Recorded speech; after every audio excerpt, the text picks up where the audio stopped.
জনার্দন, ইনি হলেন লবঘর, ইনি হলেন শঙ্কর মোচন, ইনি হলেন স্বয়ং নারায়ণ। আপনাদের শ্লোকের মহান মঞ্চে শ্রীকৃষ্ণের ভূমিকায় আপনাদের নৃত্যাভিনী করে দেখাবেন আপনাদের চির আকাঙ্ক্ষিত বর্তমান মহিলা জগতে এক রত্ন পৌঁছয়, সেই হলেন সুচিত্রা মাঝি।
কে আছে আমি যাই খুশি যমুনার তীরে।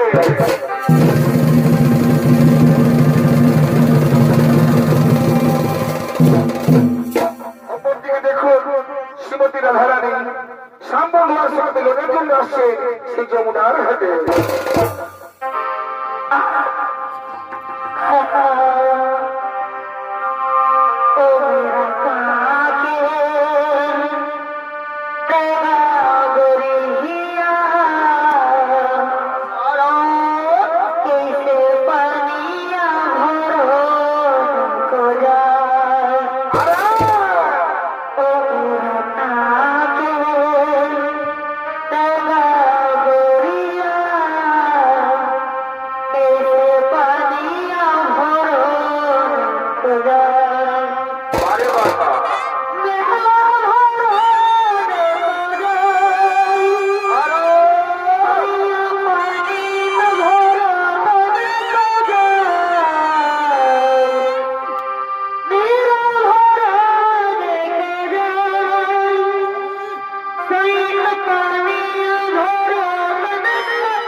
দর্শক মন্ডলী ইনি হলেন শ্রীমতী রাধারানী। আরে রাধারানীর ভূমিকায় অংশ নিয়ে আমাদের শ্লোকের মহানগর জগৎটা ফেলে বলে দেখাবে আপনার আমার উদ্দেশ্য পরিচিত এর 14 বছরের কিশোরী মহিলা শিল্পী কুমারী অর্পিতা।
সেখানে রাখবো স্নান করার জন্য।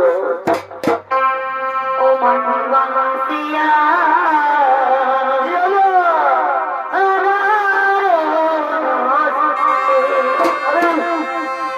ও মনবাসিয়া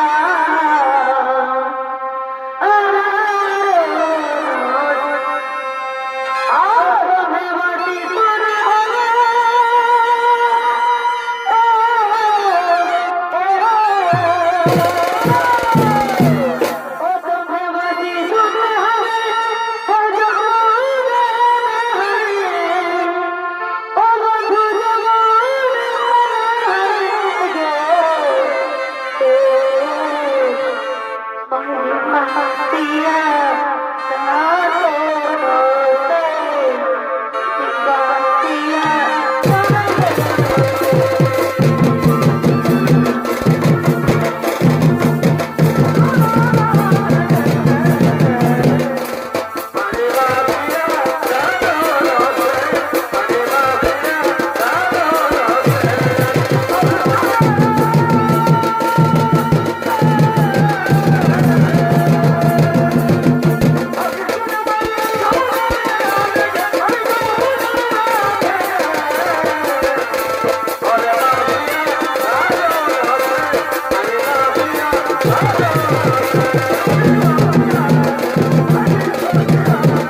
সেই যমুনার সেখানে তো বলেছিল যে আমি সেখানে অপেক্ষা করবো, কিন্তু ওই কালাচারকে তো আমি দেখতে পাচ্ছি না। আমি অনেক আশা নিয়ে এসেছি তার সঙ্গে দর্শন করার জন্য। ওই বন্ধু একটিবার আমায় দেখা দাও, কারণ এই অমলা নারী তোমায় ছাড়া এক মুহূর্ত বাঁচতে পারে না, কারণ আমার মন প্রাণ আমি তোমায় সঁপে দিয়েছি। একটিবার আমায় দেখা দাও, এই অমলার শান্ত মনকে তুমি শান্ত করো প্রভু। একটিবার আমায় দেখা দাও প্রভু, একটিবার আমায় দেখা দাও। সে তো এলো না। হ্যাঁ, সে নিশ্চয় আমি ফাঁকি দিয়েছে। কেন কেন তুমি এইভাবে অমলার মনকে তুমি অশান্ত করো প্রভু? তুমি তো জানো এই রাধার একমাত্র মন শুধু তোমায় সঁপে দিয়েছি। একটিবার দেখা না দিলে আমার এই অশান্ত মন যে শান্ত হবে না। আমার মনে হয় আমার আশা পূরণ হবে না। সে আসেনি, সে আমায় ফাঁকি দিয়েছে। এমনিতে আমি চুরি করে এসেছি যমুনার তীরে। আমার শাশুড়ি নামে আমি কলঙ্কিনী বলে আবার যদি আমি ধরা পড়ে যাই, না না আর বিলম্ব না করে আমি সব দর্শন না করে আমার কাছে গাগরি ভর্তি করে আমি এখন বাড়ি যাবো। আমি এখন বাড়ি যাই। আমার কাছে গাগরি কোথায় গেল? এই যমুনার তীরে রেখে আমি নেমেছিলাম ঘাটে, কিন্তু কোথায় গেল আমার কাছে গাগরি? কে হরণ করে নিয়ে গেল? কেউ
দেখো রাধা, তোমার জন্য আমি কি সুন্দর সেজে গুজে এসেছি রাধা।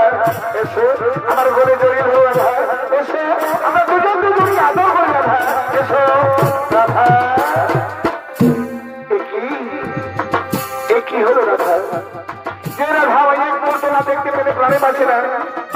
যে রাধা আমার শীর্ষ শুনে রান্না করে খাই হয়ে যায় সেই রাধা আমার থেকে মুখ ফিরিয়ে দিল কেন?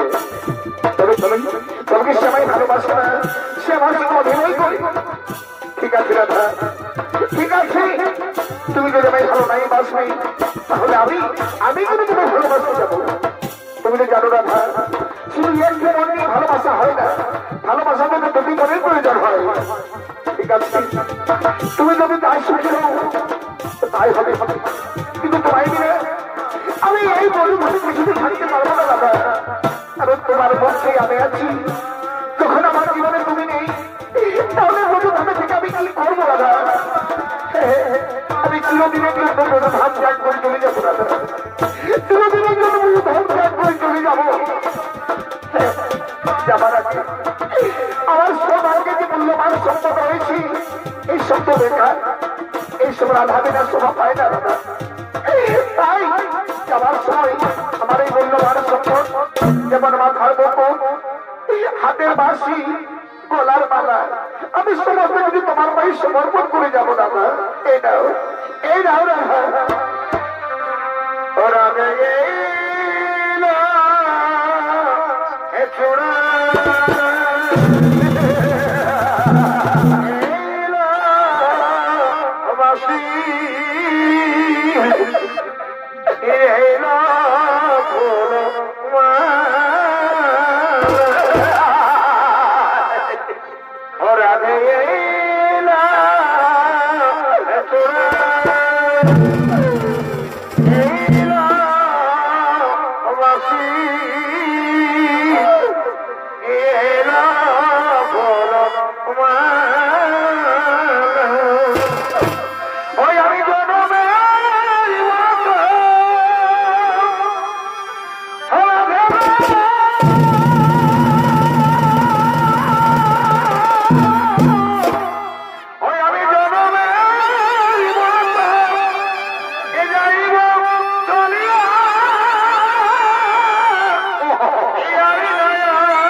চলে যাচ্ছি রাধা, সুখে দেখো, সুখে দেখো রাধা।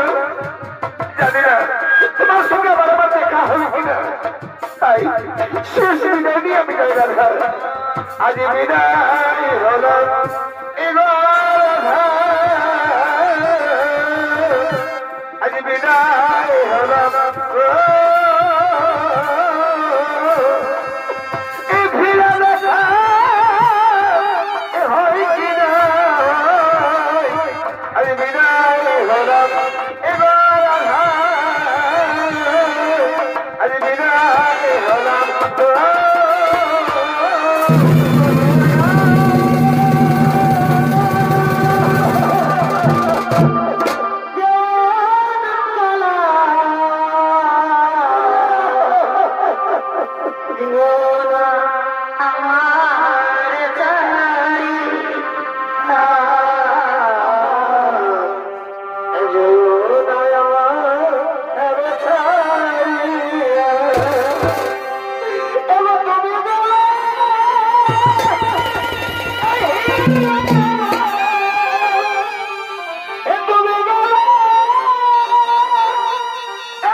আমি জানি আমার ছাড়া তুমি এক মুহূর্তে বাঁচতে পারবে না।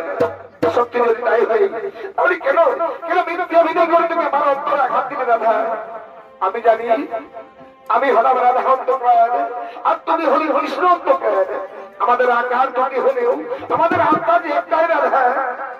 আর আমি যদি তোমার সেটা বাঁচতে পারবো না, কারণ আমার নয়নের মনে হলে এবার তুমি আমার মন প্রাণ নয়নের মনি। হে রাধা তুমি আমার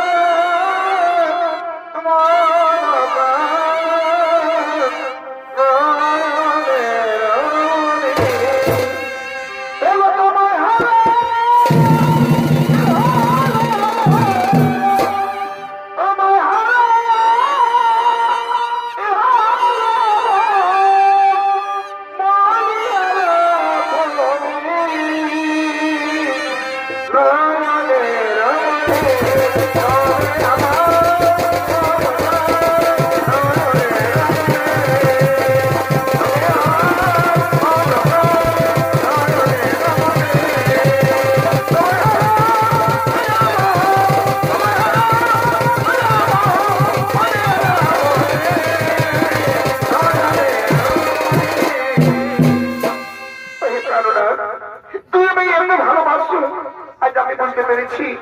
কারণ সামান্য নারী আমি স্বয়ং ভগবানের নয়নের মনের সঙ্গে আমায় তুলনা করেছো, তাই আজ ভালোবাসার কোনো বাধা রইল না। আজ এই স্মৃতি রাধে আজ মন প্রাণ তোমায় সমর্পণ করবো। আজ এইভাবে এইভাবে চিরদিন তুমি আমায় মুখে ঠাই দিও, চিরদিন তোমার চরণে রেখো প্রভু। আজ আমার এই অন্তর এই হৃদয় আমি তোমায় সঁপে দিলাম।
আমার অপেক্ষা করছে আছে, চলো আমরা বিলম্বটা করে আমরা এখন যাই সে রাসমণ্ডপে।